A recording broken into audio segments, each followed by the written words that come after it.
I'm Edie Lush, and I'm here in the Hub Culture Pavilion in Davos. Very pleased to be joined by Justin Blake. Thanks very much for coming along. You have a new position, and you are the Global Lead Executive Positioning at Edelman. Tell me, we're in Davos now, second time we've done this. It's a year on from last time. The clouds are lifting at Davos.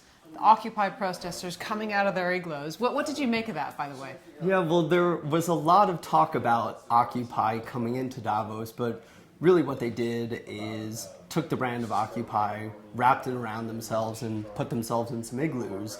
But I think what's interesting is one of the points of the Occupy movement, social inequality, was very high on the agenda of Davos for the first time. But I actually think the credit for that goes to a multitude of people. So you look at the Global Risk Report that the World Economic Forum does with Marsh and with others, social inequality jumped up as the #1 issue that executives were looking at this year. And to me, I think that's actually more a product of things such as Arab Spring, which was going on here when we were back here a year ago, than anything else. What's interesting is as much as social inequality was talked about, in the halls and in the kind of side private sessions, Occupy was not talked about much. Neither was the 1% or some of their lexicon. But social and the 1%, just explain what that is a bit. Yeah, no, this is the whole concept from the Occupy movement of the 1% that is separated from the 99% in terms of inequality.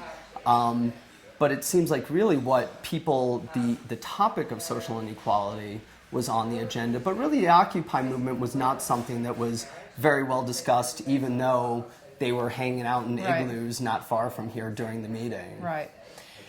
I've had a lot of CEOs come into our chair in the Hub Pavilion. It's been very interesting to me that they all seem to be kind of taking charge a little bit.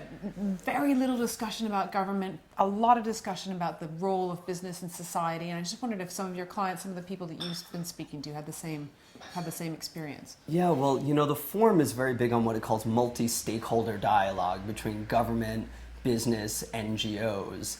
And I think this year, more than any other year, business has felt like it was really stepping up to the plate. And I think there's a belief that business can have more of a societal impact often than even government can. So I think it's gone from this almost hypothetical expectation of business to business has led, business has the ability to lead, and that there seems to be a bit of confidence that if we're going to get out of some of the messes we're in now, business is going to have to lead.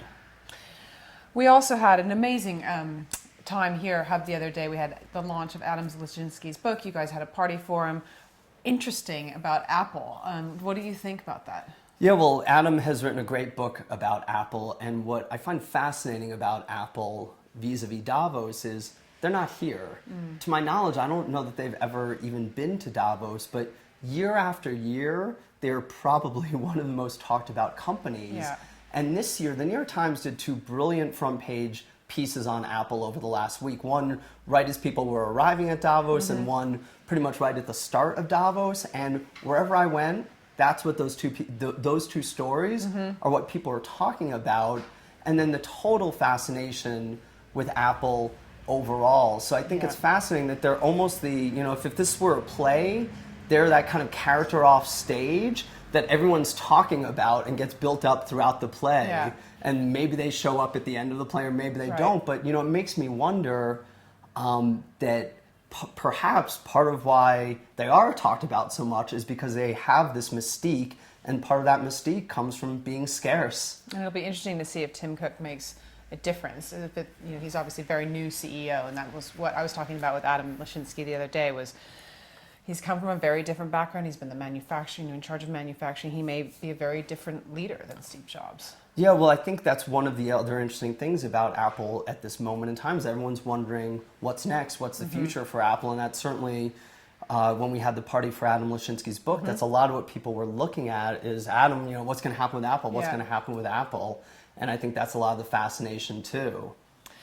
We've had a lot of media here. They keep on, piling past. In fact, I saw Ariana Huffington's tweet saying, why is it that we're all surrounded by these fantastic roaring fires here in the inside coziness of Davos, and then every interview has to be on a freezing cold balcony? Of course, we can see the lovely outside, but we're actually safely inside. Tell me what your experience with the media is this time. Yeah, well, I'm glad that we are inside for sure.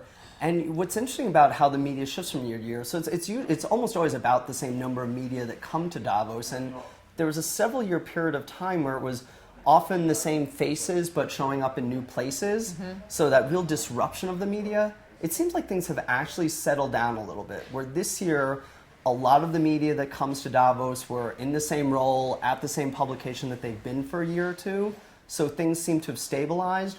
But as the Edelman Trust Barometer points out, there's a real broadening of definition of media. So there's a multitude of media kind of being added on to the ones that are already coming, and a lot of those are coming from more emerging media sources. And those tend to be the people that a lot of our clients actually really wanted to speak to. And going back to this point about business and society, those were a lot of the media that's what they wanted to talk about as well. So what kind of people, what kind of journalists, or what kind of media? Yeah, so a great example of that is something that Mashable did with Scribd, where they did this Documented at Davos series, where Peter Cashmore, CEO of Mashable, and Randy Zuckerberg did interviews with different CEOs, and those CEO interviews just had a little bit of a different flavor than some of the ones I've seen before. Obviously very technology focused because of what they're doing, but also looking at technology and business. And the quick full disclosure is Mashable has been our client in the past. They're not right now, but they're people that we've worked with, and just kind of very impressed with that kind of different approach that they were taking. Justin, thanks very much for taking the time. Stop by here at Hub Pavilion. We'll see you back for the rest of the day. And I'm Edie Lush. Thank you, Edie.